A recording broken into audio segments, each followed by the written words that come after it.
Hi folks, how you doing? This is Iqbal. Some people ask me to do the price projection analysis for Nvidia after earnings. So I did some math and want to share my analysis with you. This will help you in making a better decision in buying, holding, or selling Nvidia stocks after earnings. This work is based on forward PE, which, in my understanding, is the most reliable indicator in the bullish economy and for growth stocks. Now, let's get started. You see this table on your screen. I captured the EPS projections and the EPS actual for Nvidia for last 6 quarters. Take a look. NVDA has a very good history of beating the expectation.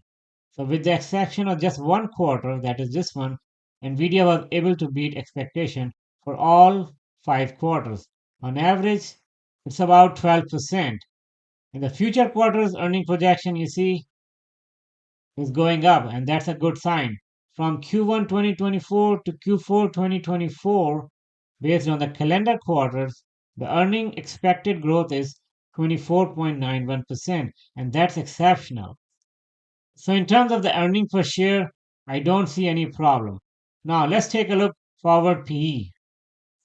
This is my standard template, which I use it when I do the price projection analysis for Nvidia and other stocks. I went over this file with you in the past as well. Let's take a quick look for those people who just joined my channel. I have this table which has EPS forward, EPS trailing 12 months, adjusted closing price for Nvidia for last 3 weeks, and I also calculated the P ratio with respect to trailing 12 months EPS and also calculated the P ratio with respect to forward EPS, and we also call it forward P ratio. EPS forward is basically last quarter actuals earnings plus next 3 quarters earning projection. And the EPS trailing 12 months is last 4 quarters earning projections actual. And EPS trailing 12 months is last 4 quarters earning actuals. And then I also have another table that shows forward P and the trailing P for last 10 quarters. Okay. The most relevant is last 6 quarters, which I normally use in my calculation.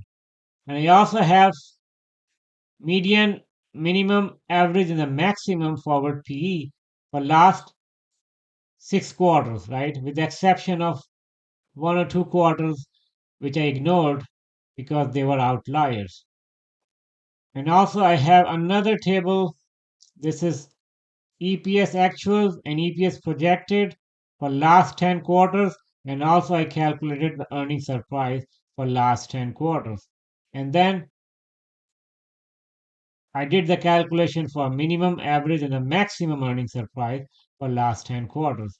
For the minimum, I'm using 0 because I don't want to use the negative values because that will mess up my price projections calculations. And I also have the earning projection table for next 4 quarters, and that is this one. For this quarter, we're expecting 5.58, and hopefully NVIDIA can beat it with at least 10%. Okay, so now I'm ready to calculate my price range for NVIDIA. So let me change it. That is before earnings. So this one, so I have two tables. One is before and one is after. I'll go over each one with you. Before I jump into the calculation, let me tell you one thing. I updated the earning projection with the latest number today. So last week I had the numbers which were slightly lower than these values. So my earning projections for before earnings that I showed you last week was little lower than this range. I guess my maximum was 968 as of last week. But at this point, my maximum is 981 before earnings. So let me go over with you this calculation. For the minimum, I'm using the forward EPS, that is this guy, and then I'm multiplying it with the forward PE for last 6 quarters, the minimum value, that is this one, and the third factor is the earning surprise. That is this guy, minimum. For the minimum, it's 0. So the minimum price is 669 before earnings.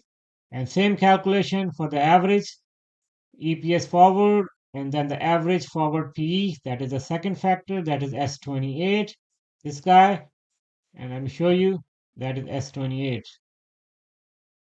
this guy. And third one is the average earning surprise, that is R35, and that is this one.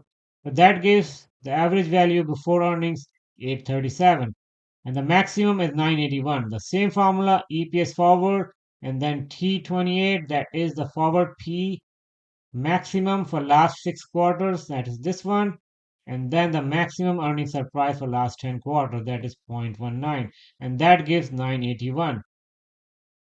So at this point, NVIDIA is trading around 925. So you can ignore this minimum value because there is no way NVIDIA can go down below 700 in next few days. And also the average value at this point is irrelevant. So the focus is the maximum value because NVIDIA got the momentum before the earnings. So in my opinion, NVIDIA should not be able to break the maximum value before the earnings. So the max it can go is 981 before the earnings. Maybe it won't go that high, but I'm just throwing some numbers to you. And for the after earnings, these are my range. So let me go over the calculation with you. So I use the same formula, EPS forward and the forward P for last 6 quarters. Same thing, you see that? And the earnings surprise for last 10 quarters. On top of it, I'm multiplying it with the average earnings surprise, that is 13% in this case. Take a look, 13%. So I'm assuming that NVIDIA should be able to beat the earnings by at least 13%. So all my numbers, mean, average, and maximum, will shift to the right by 13%. So that gives my minimum value after earnings is 756, average 945, and the maximum 1109. And this range is valid until the next earnings, that is due on sometime in August, right? So by August, Nvidia should be moving between these three values. But remember, this analysis assumes that Nvidia will exceed earnings by at least 13% and should also exceed the revenue guidance. If Nvidia messes up with these numbers, we'll have to redo the calculation after earnings. But at this point, these are the only data points I have to do this calculation. I hope you liked the video. Thank you so much for watching. Talk to you more tomorrow. Take care.